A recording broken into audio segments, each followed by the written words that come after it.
Okay, so today we're going to discuss what are the steps in a sales process. Sales is involved in just about everything you do or anything you buy. There's at some point in the process of that product getting manufactured and out to the customers to purchase. At some point, a sales process is going on. And sales is actually a recognized profession too. So you can get hired as a salesperson in whatever field it is that you're, whatever product it is that you're selling. Sales the process can be taught, but there's also a lot of like body mannerisms and psychology that goes into selling too. So I'm just going to give you the steps, kind of break it down, give you my little spin on it. This isn't going to be super in-depth where I break down everything and go into super detail, but I'm just going to give you an overview of what are the steps involved in a sales process. And all sales really is just an interaction between the buyer or person that's interested in a product and the person that is there selling the product. That's all that is. So I've been involved with sales many years, many different companies, from the bottom salesperson to top salesperson to getting promoted to lead sales teams and things like that. So this is very familiar territory for me. We're going to be talking about specifically inside sales right now, though, because outside sales is a little different than inside sales, which I'll add that on the end and kind of show you what the differences is. There's not a whole lot of differences, but let's go ahead and start. So I have 4 steps. Now you can go online and you can see 5 steps, 8 steps of sales processes, 7 steps. Everybody's got a bunch of different steps in sales process. Now, if you really want to go down and start subdividing every little thing, then maybe you can probably come up with some more steps. But to me, I think it's just keep it simple. Very simple. So here's what we start off with. First one is greet, right? That's the easiest step. Customer comes in the shop, and then all you basically do is say, "Hey, how you doing? I'm Uriah. What brings you in today?" That's a very simple answer to how to get your greeting out in a sales process. There's nothing special to it, except for maybe if I wanted to give you some tips, I would say, hey, look the customer in the eye, smile as you grab their hand, shake them, say their name back to them, things like that. Because like I said, there is a little bit of psychology and involved in the sales process. And you also want people to like you, right? Then people will buy from you if they like you. If they don't like you, more than likely they're not going to buy from you, especially if they don't trust you. So you have to build that trust with them. So first thing in the greeting process, we'll say inside sales, customer walks in the store, you reach out, shake your hand, pre-COVID. We're talking about pre-COVID here. You walk out, shake your hand. Hey, I'm Uriah. What can I help? What was your name? Bob? Cool. Nice to meet you, Bob. What can I help you with? All right, said their name back to them. Because you don't want to forget their name in the middle of the sales process. And then you say you close the ticket. And then at the very end, you're all, what was your name again? Like, well, I gave you my name at the beginning. I guess you weren't listening. So I actually am very guilty of doing that. I do that all the time. So I'm trying to fix that. That's why I'm letting you know, because that is actually the one area I really need to work on in the sales process is listening and getting their name, saying their name back to them, and remembering it. Because sometimes I'll get to the very end and I'll have to ask them again what their name is, and I hate doing that. But it happens. So anyway, I would suggest in the greet part, make eye contact. Pre-COVID time, shake hand. If it's COVID time, then fist bump or elbow touch, whatever you want to do, or don't do anything. You want to smile, make eye contact, ask them what brings them in, and then give them the floor. Let them have a second to give you some information. And in that information, you're going to see, are they already on edge that I approach them? Can I tell they don't want to be bothered? You have to take all those little things into consideration. So you don't know if they come on in and they're smiling, they're happy to meet you and stuff, you're like, great, they're engaging, and this should be a little bit easier. So greet is your first step. And when you greet, like I said, I'll put down here, just make sure you have eye contact,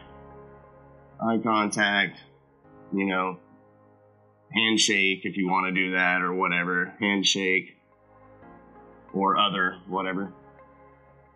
And then after you've done that, that's pretty much your greet. Because then after you do that, when I say what brings you in today, that kind of follows into the next step. So after greet, we go to qualify. Okay. So what I'm doing in the qualifying step is I'm going to be asking questions and trying to figure out what it is they're looking for. What problem do they have that I need to solve? So say they come in, I'm just gonna give you examples in our industry.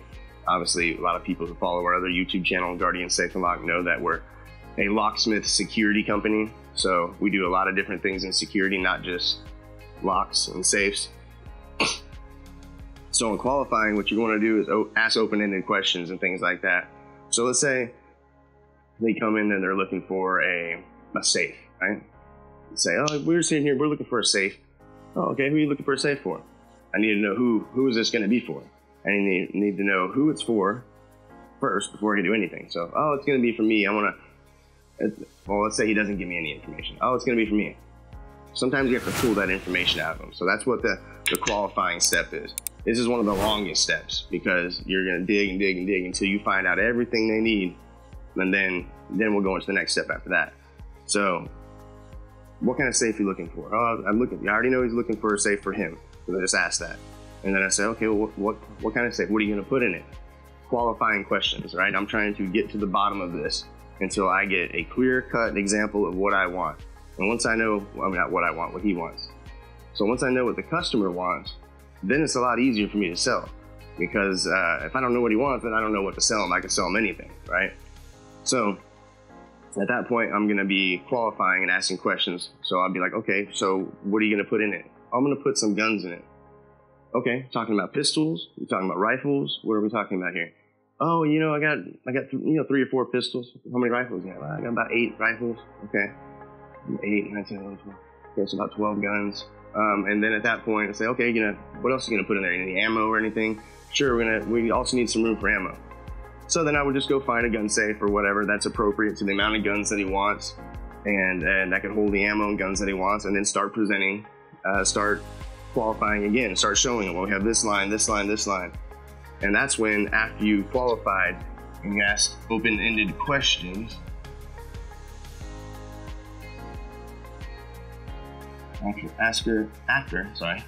asking open-ended questions, all that info that you gather here, you're going to be info gathering. And that's what qualifying is. Qualify or qualifying, basically. It's running out. So after I've got all that information, I've gathered all my information together, right? Now it's time to present. Because I'm going to present them a solution. Okay, so present. So we have greet, qualify, present. So in present, I'm going to say, based off the information that you gave me and the feedback that you gave me, this is what I think is your best option. And this is option A, this is option B, and this is option C. You don't want to go, okay, well, I have this one right here. This one fits all your needs. And then and I'm going to focus everything right here. Well, he may be interested in something else, and he just doesn't want to be rude and interrupt you and jump onto something else. So he's like, oh, okay, I'll look into that.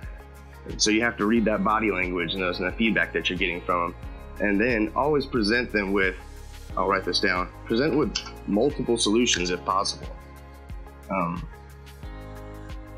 Because here's think about what's going through the customer's head. Like I said, I don't want to get in super detail in these processes, but if I present him with multiple solutions, then he doesn't feel trapped as in oh no, right now he's got me here. He's got this in front of me. Now I need to make a decision because this is what he's presenting to me as a solution, right? So you want to make sure you present multiple solutions because your job is to gather all the information, apply that information to what it is that you're trying to sell, and then narrow it down for him since you're the expert, right?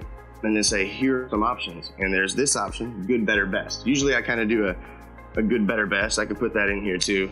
Is usually with multiple solutions, we do a good, better, best. Okay, which is just a good option. Here's our entry-level safe. It has 45-minute fire protection, blah, blah, blah, blah. Or we have our 75-minute fire safe and it has this and this and this and this. Or we even have our 2-hour fire rate safe. So you want to make sure you present them with multiple solutions so they don't feel trapped.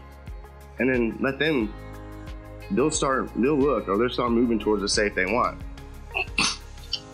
And what you're going to get when you're presenting is you're going to have to look out for, it's called buying signals.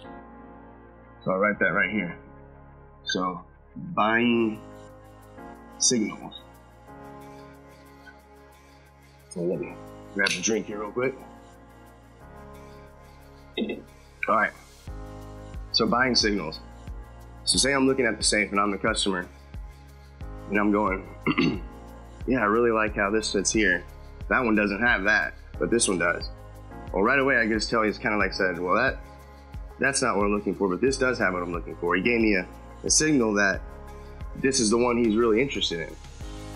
So at that point I would go into that basically and then dive in a little deeper and start showing him that specific product a little more.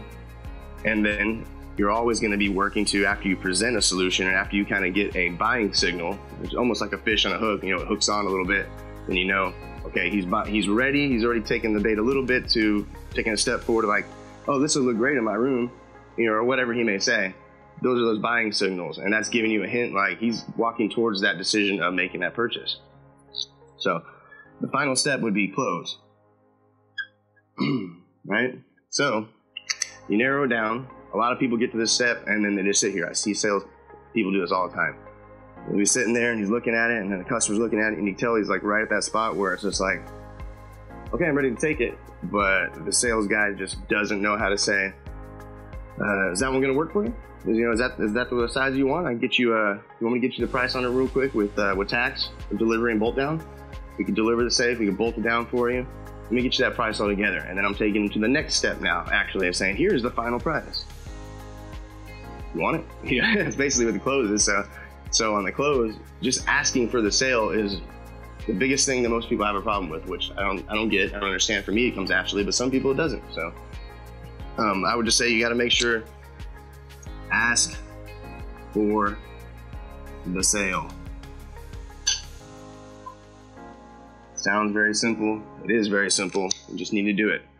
So I've narrowed down the safes. I've got him down. He wants this one right here. He's really eyeballing this one. Oh yeah, by the way, it has this feature and this feature. Unlike that one that you're looking at, that one does not have that feature, but this one does. So want me to, I got one more in the back if you want. I can get it ready for you, and we could get it delivered as soon as tomorrow if you like. I'm presenting a solution to him.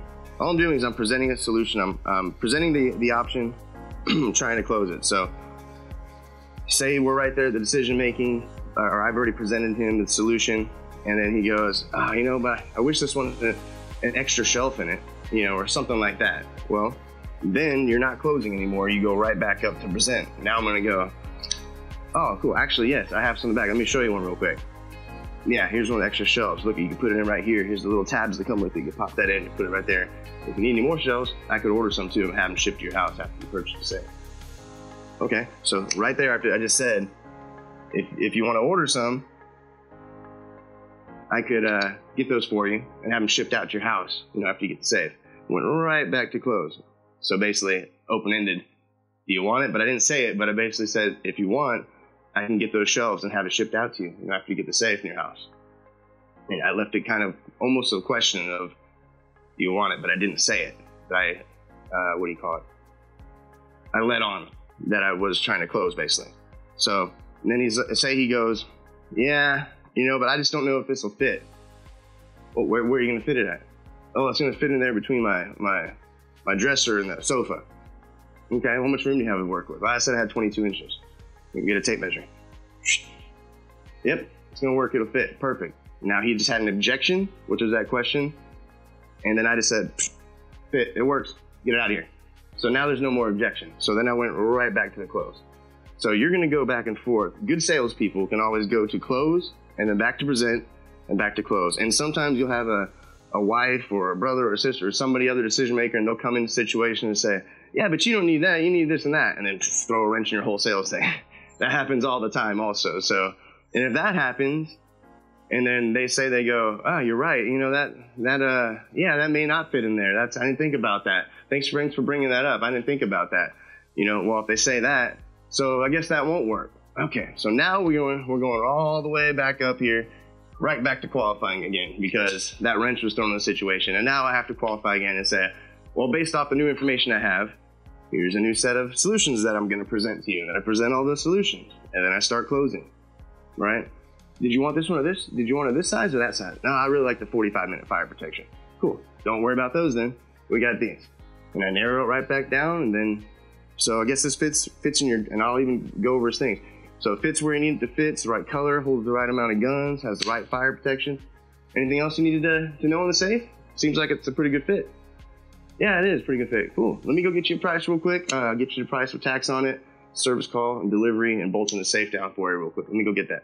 And I'm right back at the closing. So anyway, you can go back and forth on this with many different scenarios for a long time. So I will just add in one other thing. This is for inside sales. If it's outside sales, you're going to have a little bit more. You're going to have like prospecting and preparation. So if you're doing, we'll just call this inside sales. I'm just going to briefly go over here and say that if you did outside sales, on the outside sales, like I said, you're gonna be prospecting. Okay. And then of course you're gonna need preparation. So I would just add that in. You don't need to overcomplicate it and say, no, there's 10 more steps to the sales process. It's pretty basic. If you follow this kind of breaks it down for you. Outside sales, you're gonna wanna prospect what area, what territory am I gonna cover, what areas should I avoid, what areas are gonna be better for my business. So things like that. And then after you determine what areas you're gonna have, now you need to do the preparation of, because when you're out there, you're gonna have to keep qualifying, which means you're gonna need to know what you're talking about, first of all, because you can't qualify if you don't know what the measurement of that safe is, what the fire rating of that safe is, how many shells that safe has, all that stuff. So you have to prepare, have all that information with you. After you prospect and you figure out your territory you're gonna work, every time you walk in the store or that business, read, qualify, present, close. Go to the next business, you're prospecting where you want, you're preparing, you go in that business, and you do your sale process. So, very simple. It's not simple to teach, especially people that don't have the personality type for it. But if you can understand how this works, and you're a logical person that's not really good at sales and talking to people, at least logically you can know what you're mentally moving from. Because yes, you can train anybody in sales. You can make people get better in sales for sure. You can help them get better. But some of the really, really, really good salespeople are just really good with people, really good in psychology, really good at people just like them. They just seem to have a knack for it. But you can train it though. So if you're really bad at sales, watch videos, read things like this, read little books on psychology and how people think. Or there's some book, I can't remember what it's called, but it's how to influence people and get them to like you or something like that. But there's books like that, right? Because that's what you're trying to do, is you're trying to make that customer feel at ease, because they don't know who you are. It's just talking to a stranger, and now I'm telling them what to buy. So you might want to look into some of those things too if you need help with dealing with customers and talking. Brian Tracy is one of the old guys that's in the field that does a lot of sales books. He has some good ones. The Psychology of Selling. I listened to the CDs of those years ago. So Psychology of Selling, Brian Tracy. Zig Ziglar's a great older guy that used to do sales a lot, has some good books. Some of the newer guys like Grant Cardone or Tony Robbins, or even some older guys like John Maxwell. So there's a bunch of good people that you can go and reference and go look at their books and read their books and things like that. So check those out. Thank you for tuning in to another video on UDROpreneur. I think we've kind of got our knack for this channel. I think we starting to get our bearings of where we're headed. And our subscribers are starting to go up, so we appreciate the support. Please subscribe to our YouTube channel. Follow us on, follow my other company, Guardian Safe and Lock, on their YouTube channel too, please. And we appreciate the support as always. Thanks for tuning in.